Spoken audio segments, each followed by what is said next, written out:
Episode 3 की शुरुआत में हमें दिखाया जाता है कि फ्लोरिडा के एयरबेस पर मार्कस बिशप पहुंच चुका है। उसने मन बना लिया है कि वो जेफ मैटिस के साथ मिशन पे जाएगा।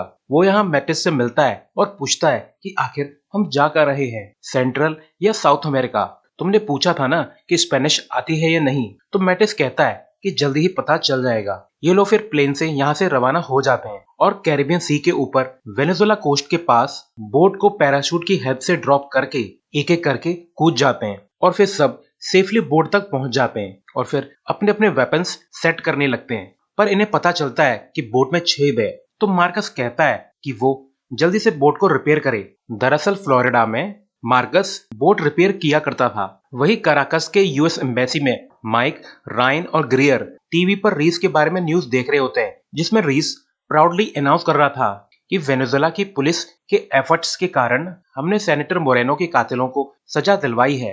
रायन कहता है कि ये रीस बकवास कर रहा है। जिन लोगों पर इसने मोरेनो के कातिल होने का आरोप लगाया है वो छोटे मोटे लेफ्टिस्ट रेडिकल्स हैं। माइक भी इससे एग्री करता है और अब ये लोग पोर्ट पे जा रहे हैं। माइक कहता है कि रायन, जब तुम अल्मीटा शिप पे गए थे तो एक साउथ अफ्रीकन से टकराए। उसने तुम पे हमला किया और हमें उसे सीरियसली इन्वेस्टिगेट करना चाहिए। वहीं हमें ग्लोरिया बोनाल्डे दिखाई जाती है। इसके दो प्यारे बच्चे हैं। ग्लोरिया सबका ध्यान रखती है। उसके मन में सबके लिए प्यार और केयर है और इसी कारण उसे इतना सपोर्ट प्राप्त हो रहा है। वो लंच के दौरान अपने काम कर रहे लोगों के लिए सैंडविच भी बनाती है और उन्हें देती है। वहीं ग्रियर, माइक और जैक डॉकयार्ड पे पहुंच चुके थे और वो एक शिप पे जाते हैं, पर इन्हें यहाँ शिप के अंदर कुछ भी हाथ नहीं लगता। रायन कहता है कि ऐसा लगता है कि यहाँ मौजूद लोग रिवर के रास्ते यहाँ से निकल चुके हैं और वो जंगल की तरफ जा रहे हैं। ग्रियर बताता है कि हमारी स्पेशल एक्टिविटी टीम यहाँ पहुंच चुकी है और वो जंगल के बाहर रिवर पे हमारा वेट कर रही है। वहीं निकोलस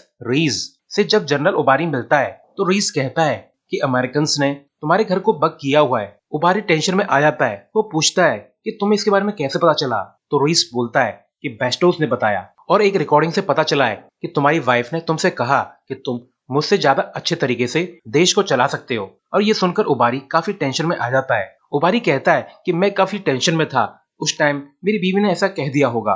उबारी कहता है कि रीस, तुम्हें वेनेजुएला के लोगों की परवाह करनी चाहिए। रीस कहता है कि बिल्कुल मेरे दोस्त। वहीं हमें ग्लोरिया दिखाई जाती है। वो एक जन समूह को संबोधित करने आई है। लोग उसे काफी पसंद करते हैं और वो जब भीड़ के सामने आती है तो यहाँ की गैदरिंग उसकी उम्मीद से काफी ज्यादा थी और अब ग्लोरिया बोनाल्डे को स्ट्रॉन्ग फीलिंग आ रही है कि वो सच में जीत सकती है। वो जोरदार भाषण देती है और वो अपने पति के बारे में भी बताती है कि वो 1 साल से मिसिंग है, पर फिर भी मैं पूरे तन मन से आपकी सेवा में कार्य करूंगी। और ये सब यहाँ भीड़ में बेस्टोस भी देख रहा होता है और सुन रहा होता है और भीड़ के जोश से उसे एहसास है कि ग्लोरिया रीस को तगड़ी टक्कर देने वाली है और जीतने के चांसेस भी काफी हैं इसके। वही कार में जाते वक्त रायन को ग्रियर की दवाई की शीशी मिलती है।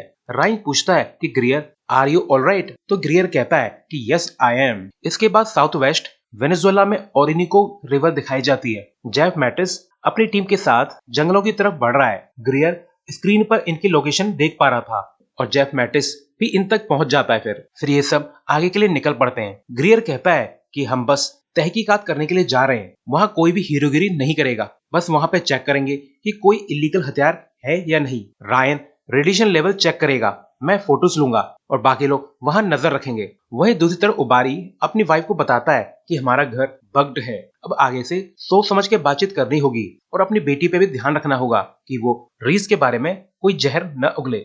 वहीं ग्रियर वगैरह जंगल में कैंप की लोकेशन तक पहुंच जाते हैं और मार्कस को बोट की जिम्मेदारी देकर बाकी लोग आगे बढ़ते हैं। जेफ कहता है कि पैरा जंप करते वक्त रेडियो बर्बाद हो गई तो हमारा आपस में कम्युनिकेशन नहीं हो पाएगा। आईआर बीकन्स की हेल्प से हमें लोकेशन की तरफ बढ़ना होगा।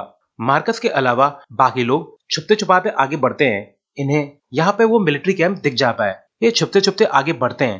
रायन एक कंटेनर का लॉक खोल के अंदर घुस के रेडिएशन लेवल चेक करता है, पर यहाँ सब कुछ नॉर्मल था और यहाँ पे कोई भी वेपन नहीं मिलता। जेफ मैटिस कहता है कि लगता है कि हमें गलत इन्फॉर्मेशन मिली है, चलो वापस।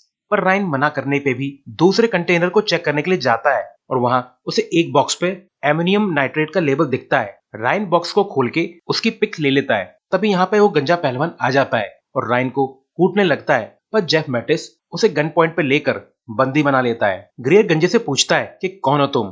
तो गंजा कुछ भी नहीं बताता।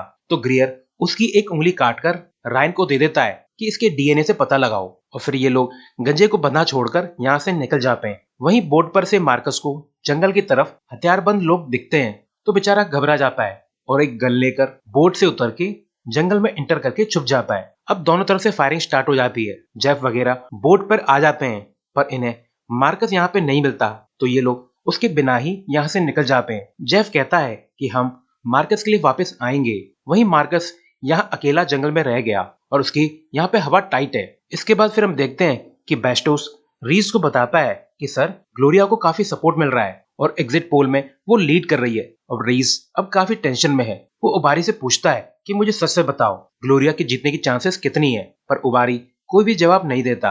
वहीं बोर्ड पर ग्रियर रायन को बताता है कि उसे हार्ट प्रॉब्लम है और यह जंगल में जो कुछ भी हुआ वो उसकी कंडीशन के लिए खतरनाक था। और इसी सीन के साथ ये एपिसोड एंड हो जाता है। Thanks for watching.